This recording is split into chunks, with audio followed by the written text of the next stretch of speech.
నమస్తే. ప్రపంచం మీద ఎలాంటి ఇష్యూ జరిగినా సరే దాన్ని ప్రెడిక్ట్ చేయడానికి ఫస్ట్ ముందుండేది మిస్టర్ వేణుస్వామి గారు. మరి ఆ వేణుస్వామి ఇప్పుడు ప్రధాని మోదీ గురించి అలాగే సీజేపీ పార్టీకి సంబంధించి ఒక కీలకమైన స్టేట్మెంట్ ఇచ్చారు. వాళ్ళకి అసలు ఎలాంటి యోగాలున్నాయి, ఏం జరగబోతోంది అనే దాని మీద ఇప్పుడు ఆయన మాట్లాడారు. అదేంటో తెలుసుకుందాము సీనియర్ జర్నలిస్ట్ దాము బాలాజీ గారి నుంచి. సార్ నమస్తే. ఫస్ట్ ఆఫ్ ఆల్ వేణుస్వామి అనగానే సీరియస్నెస్ కన్నా సిల్లీనెస్ ఎక్కువగా కనిపిస్తూ ఉంటుంది ఆయన ఇచ్చే స్టేట్మెంట్స్ కానీ.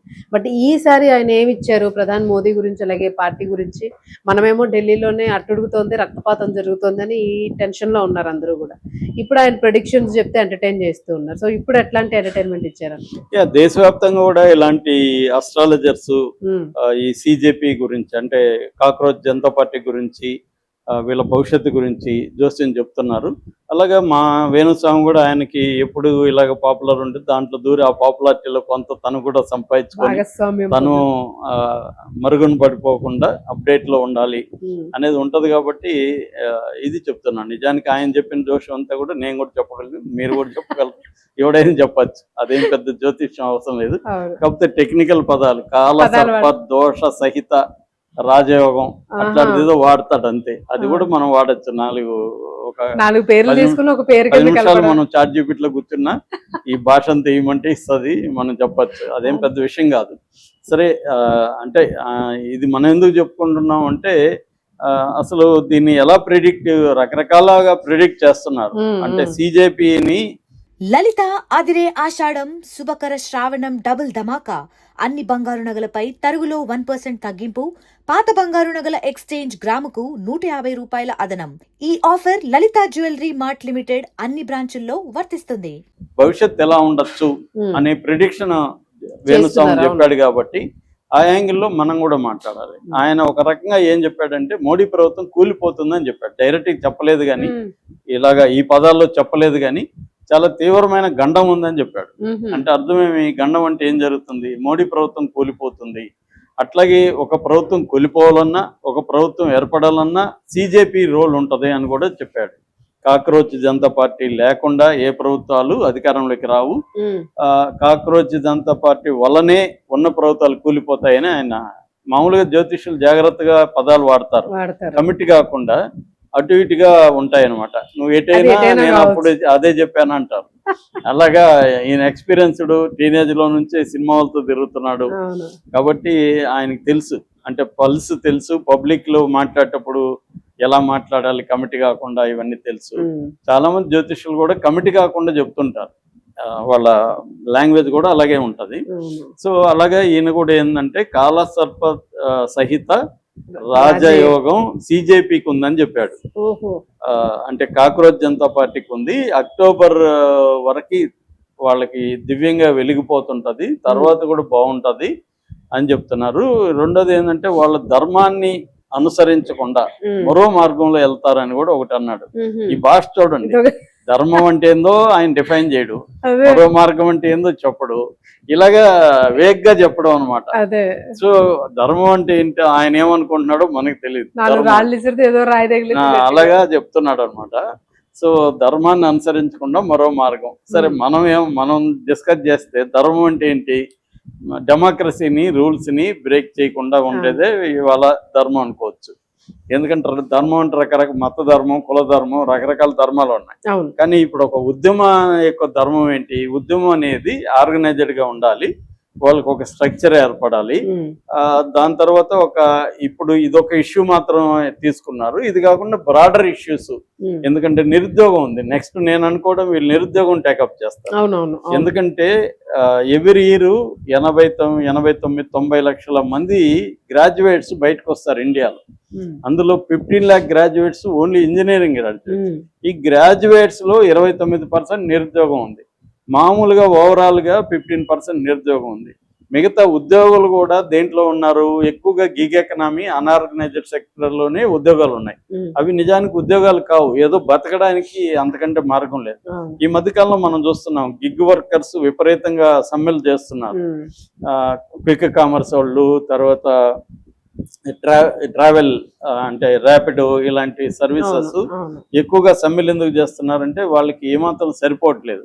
అట్లాగే ఐటీ సెక్టర్ కూడా బాగా దెబ్బతినేసే పరిస్థితి ఏర్పడింది. ఆ ఉద్యోగాలు కూడా లేవు. ఓవరాల్ గానే ఎకనామీ, ఇండియన్ ఎకనామీ రకరకాల కారణాల వల్ల బాగా వెనకబడిపోయే పరిస్థితి. ఒకటి ఇరాన్ యుద్ధము, రెండు మోడీ ప్రభుత్వం అనుసరిస్తున్న పాలసీలు. దీనివల్ల నిరుద్యోగం అనేది విపరీతంగా పెరుగుతుంది. ఉన్న వాళ్ళకి కూడా స్కిల్స్ లేవు. పేరుకి ఇంజనీరింగ్ కానీ, మొన్న ఎవరో చెప్తున్నారు, ఒక ఆయన మీడియా మిత్రుడే, పొలాల్లో పని చేసుకుంటున్న వాళ్ళని ఈయన అడిగా అంట, ఏం చదువుకున్నారు బాబు అంటే బీటెక్ అన్నారంట. సో అలాంటి పరిస్థితి, కూలి పనులు చేసుకునే పరిస్థితులకి వెళ్ళిపోయారు. ఆ మధ్య కూడా ఒక ఆయన జాబ్ పోయి క్యాబ్ నడుపుకుంటున్నాడు, అది కూడా వైరల్ అయింది వీడియో. హోటల్స్, చిన్న చిన్న రెస్టారెంట్స్ పనిచేస్తుంది. మళ్ళీ ఛానళ్ళల్లో కూడా బీటెక్ వాళ్ళు చిన్న చిన్న పనులు చేసుకుంటున్నారు. బీటెక్ టిఫిన్స్ ఏదో ఉంది సార్ ఒక చోట. అదే పరిస్థితి. ఇటువంటి ఉన్నప్పుడు ఖచ్చితంగా cockroach Janata party next issue automatic గా విద్యార్థులు, నెక్స్ట్ నిరుద్యోగులు, ఈ రెండు మిక్స్ అయి ఉంటాయి. ఇప్పుడు చాలా మంది నిరుద్యోగులు కూడా పాల్గొన్నారు. ఫర్ ఎగ్జాంపుల్ వీళ్ళకి సప్లై చేసే వీళ్ళు జొమాటో, స్విగ్గీ వాళ్ళు వాళ్ళ పర్సులో నుంచి తీసుకోవడం వీళ్ళకి డబ్బులు ఇచ్చారు. వాళ్ళని అడిగారు మీడియా వాళ్ళు, మీరు ఎందుకు ఇస్తున్నారంటే, మేము వాళ్ళు ఒకటే కదా సార్, మేము కూడా మాకేమీ ఇది ఉద్యోగం కాదు, ఏదో బతుకు తెరువు చూసుకుంటున్నాం, మా సమస్యల మీద కదా వాళ్ళు అనేది వాళ్ళు షేర్ చేసుకుంటున్నారు. అలాగా నేచురల్ గానే నెక్స్ట్ స్టెప్ వీళ్ళు తీసుకోపోయేది నిరుద్యోగం మీద తీసుకుంటారు. సో ఎందుకంటే మోడీ అనేక హామీలు ఇచ్చారు, కోట్ల జాబులు ఇస్తాం ఇవన్నీ అని. ఇప్పుడు దాన్ని వీళ్ళు కలబెట్టేస్తారు మొత్తం ఇన్ఫర్మేషన్. ఇప్పుడు నేను చెప్పిన దాన్ని మొత్తం చెప్పి ఇన్ఫర్మేషన్ అంతా చెప్పి ఎన్ని ఉద్యోగాలు ఉన్నాయి, ఏ రకమైన ఉద్యోగాలు ఉన్నాయి, ఇవన్నీ బయటికి తీస్తారు. తీసి వీళ్ళు వస్తుంది. సో అంటే ఆల్రెడీ కొంతమంది మాట్లాడుతున్నారు, మీ నెక్స్ట్ దీని తర్వాత ఏం చేయబోతున్నారంటే నిరుద్యోగం మీద చేస్తామనేది చెప్తున్నారు. సో నేచురల్ గా అదే చేస్తారు. ఎందుకంటే వీళ్ళకి పొలిటికల్ పార్టీలతో అఫిలియేషన్ లేదు, పొలిటికల్ అజెండా వీళ్ళకి లేదు. వీళ్ళు ఓన్లీ యూత్ సమస్యల మీద మాత్రమే పనిచేయడానికి వీళ్ళు ఉంటారు. అందుకనే ఆ రకంగా కూడా వేణుస్వామి జోస్యమా చెప్పాడు, ఇంకోటి చెప్పాడు. ఆయన చెప్పింది చాలా వరకు వాస్తవమే. ఆయన ప్రెడిక్ట్ చేశాడు. అంటే జనరల్ గా మనం రెగ్యులర్ గా న్యూస్ పేపర్లు చదువుతూ మీడియాని ఫాలో అయ్యే వాళ్ళు ఎవరైనా కూడా ప్రిడిక్ట్ చేయగలుగుతారు. దానికి జోస్యం అవసరం లేదు. ఆయన జ్యోతిష్యం పేరుతో చెప్తున్నాడే కానీ ఆయనది కూడా ప్రిడిక్షన్ అన్నమాట. ఆ ప్రిడిక్షన్ నాకు తెలిసి వేణుస్వామి చేసిన ప్రిడిక్షన్ ఈ విషయంలో కరెక్ట్ గానే ఉంది. ఖచ్చితంగా మోడీ ప్రభుత్వాన్ని పడిపోకపోవచ్చు కానీ ఖచ్చితంగా దెబ్బ. ఎందుకంటే లాస్ట్ ఎలక్షన్ లోనే అదేదో అంటారు కదా, కన్ను పోయి ప్రాణం మిగిలినట్టుగా ఏదో మిగిలింది. ఏదో ఇద్దరి దీంతో ఊతకర్రలతో, చంద్రబాబు, నితీష్ కుమార్ అని ఇద్దరు ఊతకర్రల మీద మోడీ ప్రభుత్వం నడుస్తుంది.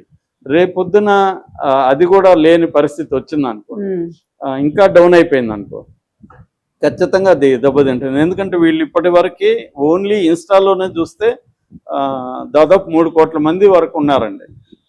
వీళ్ళు కనీసం మొత్తం మనకి పాపులేషన్లో యూత్ 15 ఏళ్ళ నుంచి 35 ఏళ్ళ ఈ విండోలో 60 కోట్ల మంది పాపులేషన్ ఉన్నారు ఇండియాలో. సో వీళ్ళు యాక్టివ్గా ఉంటారు. ఓట్లు వేయడంలో కూడా వీళ్ళు మిగతా వాళ్ళన్న పాలుమారి వేయరేమో కానీ వీళ్ళు ఆర్గనైజ్ అయ్యి వేస్తారు రేపొద్దున. ఈ అందులో ఇప్పటి వరకు ఏంటంటే మోడీకి, బీజేపీకి నార్త్ ఇండియా స్ట్రాంగ్ బ్యాస్టన్. సౌత్ ఇండియాలోనే వాళ్ళకి ఇబ్బంది ఉంది. కానీ నార్త్ ఇండియాలోనే ఇప్పుడు 33 కోట్ల పాపులేషన్ ఉన్నారు యూత్. వీళ్ళు ఇప్పుడు వచ్చిన ఉద్యమం అంతా కూడా ప్రధానంగా నార్త్ ఇండియాలో వచ్చిన ఉద్యమం, కాక్రోచ్ ఉద్యమం. సౌత్ ఇండియాది కాదు. సౌత్ ఇండియా సపోర్టే మెయిన్ గా వచ్చింది, లీడ్ చేస్తుండేది నార్త్ ఇండియా స్టూడెంట్స్. సో ఇదంతా చూసినప్పుడు ఖచ్చితంగా మోడీ ప్రభుత్వం వేణుస్వామి చెప్పినట్టుగా గండంలో పడే అవకాశం అయితే క్లియర్ గా ఉంది. అంతవరకు ఆయన చెప్పింది మనకి కరెక్టే. సో ఇది ఆయన చెప్పడమే కాదు, మనం న్యూస్ చూస్తే కూడా అర్థమవుతుంది అనాలిసిస్. ఇప్పటివరకు ఏంటంటే మోడీ మీడియాని, తన ఆర్గనైజేషన్స్ ని, తనకి సోషల్ మీడియాలో ఉన్న పట్టుని, గవర్నమెంట్ లో వివిధ వ్యవస్థలు తన కంట్రోల్లో పెట్టుకొని వివిధ ఉద్యమాలను అణచేశాడు.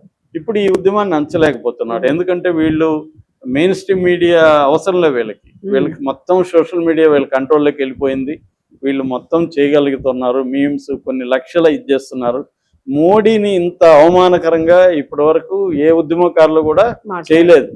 వీళ్ళు దారుణంగా, అసలు అవి చూస్తే షాక్ అయిపోతాం మనం. ఆ వీడియోలు మా ఫ్రెండ్ ఒక ఆయన ఉన్నారు, ఆయన ఇవే పంపిస్తుంటారు, నాకు చూస్తూనే ఉన్నారు. సో షాక్ అయిపోతారు అన్నట్టు. అంతగా దారుణంగా మోడీని వీళ్ళు, ఇదొక్కటి చాలు వాళ్ళ సక్సెస్ కి. ఇప్పటి వరకు మోడీ అంటే భయం ఉండేది. మోడీని మాట్లాడితే దేశద్రోహాన్ని ముద్రేసే వాళ్ళు బత్తాయిలు. ఇవాళ చూడండి, బత్తాయిలు ఎక్కడ పోయారో తెలియదు. బత్తాయిలను కూడా మామూలుగా అటాక్ చేయలేదు వీళ్ళు. అవును. సో పైగా వీళ్ళు దేశభక్తి జనరేషన్. వీళ్ళని ముస్లింలు క్రిస్టియన్ అనడానికి లేదు, వీళ్ళని పాకిస్తాన్ అనడానికి లేదు. అవును. ఇవన్నీ అనడానికి ట్రై చేస్తున్నారు కానీ అదేమి జరగట్లేదు. అవకాశం దొరకదు. వీళ్ళందరూ యూత్, వీళ్ళందరూ దేశభక్తి, వాళ్ళు పాటలంతా దేశభక్తి పాటలు పాడుతున్నారు. కాబట్టి ఏ రకంగానూ వాళ్ళని ముద్రేసి కాంగ్రెస్ అనో ఇంకోటి ముద్రేయడానికి లేదు. అర్బన్ నక్సలైట్లు అనడానికి లేదు. ఇంతకుముందు ఏ మెథడ్స్ తో ఉద్యమాలను అంచాడో మోడీ, అవన్నీ ఈ జనరేషన్ తో చేయలేకపోతున్నారు. కాబట్టి ఖచ్చితంగా వేణుస్వామి సోకాల్డ్ జోస్యం లేదా ప్రిడిక్షన్ అనేది ఈ విషయంలో మాత్రం 100% కరెక్ట్. ఈ సిజేపీ అనేది ఇప్పటి వరకు మనం చాలా మంది అనుకున్నట్టుగా ఏదో సోషల్ మీడియాలో ఒక క్రౌడ్ అనుకున్నారు, అల్లరి చేస్తున్నారు అనుకున్నారు. రాంగ్ అది. వాళ్ళు ఆర్గనైజ్ అవుతున్నారు, ఆర్గనైజ్డ్గా నెక్స్ట్ ఉద్యమాలు కూడా చేయబోతున్నారు. ఒకవేళ వాళ్ళ నాయకత్వాన్ని 5 మందిని 6 మందిని కొనేసిన కొత్త నాయకత్వం ఎవాల్వ్ అవుతుంది ఖచ్చితంగా. ఎందుకంటే మీరు చూడండి, బీహార్లో చూడండి, లేటెస్ట్గా నిన్న ఎంత బ్రహ్మాండంగా చేశారంటే బీహార్లో వాళ్ళు పోలీసులు చేసే ప్రతిదాన్ని వీళ్ళు కౌంటర్ భలే చేశారు. వాళ్ళు వాటర్ ఇది కొడతా ఉంటే వీళ్ళు బట్టలు స్నానాలు చేస్తున్నారు అక్కడికి వెళ్ళి.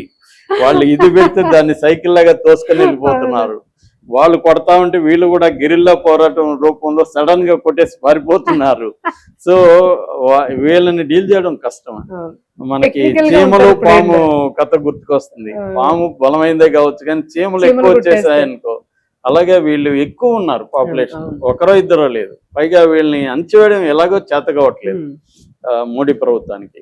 కానీ మోడీ ప్రభుత్వం తక్కువ అంచనా కూడదు, అణచివేయడానికి ట్రై చేస్తారు. అది కూడా వేణుస్వామి చెప్పాడు. వీళ్ళు 3 నాయకులు జైలుకి వెళ్ళబోతున్నారని. జైలుకి వెళ్తే ఇంకొక నాయకులు వస్తారండి. ఇక్కడేమో నాయకత్వం కొరత లేదు. నాయకుల మీద డిపెండ్ అయిన ఉద్యమం కాదు ఇది. కాబట్టి అభిజిత్ దిప్కా ఎవడో అతను లేడనుకోండి, రేపు ఇంకొకడు వస్తాడు, ఇంకొక XYZ వస్తాడు. కాబట్టి ఇది అంత ఈజీగా అయితే అణచివేయడం కరెక్ట్ కాదు. వీళ్ళ డిమాండ్లకి ఒప్పుకోవాలి. అప్పటికి కొన్ని మోడీ ప్రభుత్వం ఒప్పుకొని కొన్ని పనులు అయితే చేసింది, కానీ అది సరిపోదు, ఇంకా కూడా చేయాలి. అది చేయకపోతే మాత్రం వీళ్ళ ఉద్యమం ఇంకా పెరుగుతుంది. ఇప్పుడు చూడండి, మొన్నటి వరకు ధర్మేంద్ర ప్రసాద్ రాజీనామా అన్నారు, ఇప్పుడు మోడీ రాజీనామా అంటున్నారు. ఈ స్లోగన్ వచ్చింది. ఇప్పటి వరకు మోడీ రాజీనామా చేయాలని గట్టిగా ఏ ఉద్యమం రాలేదు, ఇది వచ్చింది. సో మొత్తంగా ఓవరాల్ గా ఒక ఫియర్ ఉండేది, ఇప్పటి వరకు భయం ఉండేది మోడీ ప్రభుత్వాన్ని విమర్శించాలంటే. ఆ భయాన్ని వీళ్ళు కొట్టేశారు, బద్దలు కొట్టేశారు. మోడీ అనే వ్యక్తిని లేదా ప్రధానమంత్రిని అతి నీచంగా వీళ్ళు ఒక బఫూన్ స్థాయికి, ఒక కమెడియన్ స్థాయికి తీసుకొచ్చేసారు. ఇది వీళ్ళు ఇప్పటి వరకు సక్సెస్ అయింది ఉద్యమం, నో డౌట్. అదే వేణుస్వామి చెప్తున్నాడు వీళ్ళకి. అదేంటే ఆయన సర్పదోష రహిత విహిత అవన్నీ చెప్పినా కూడా విషయం అయితే వీళ్ళు ఉద్యమం సక్సెస్ అయింది. ఇది త్వరలో అణిగిపోయే ఉద్యమం కూడా కాదు, అంతవరకు చెప్పచ్చు. Right, thank you.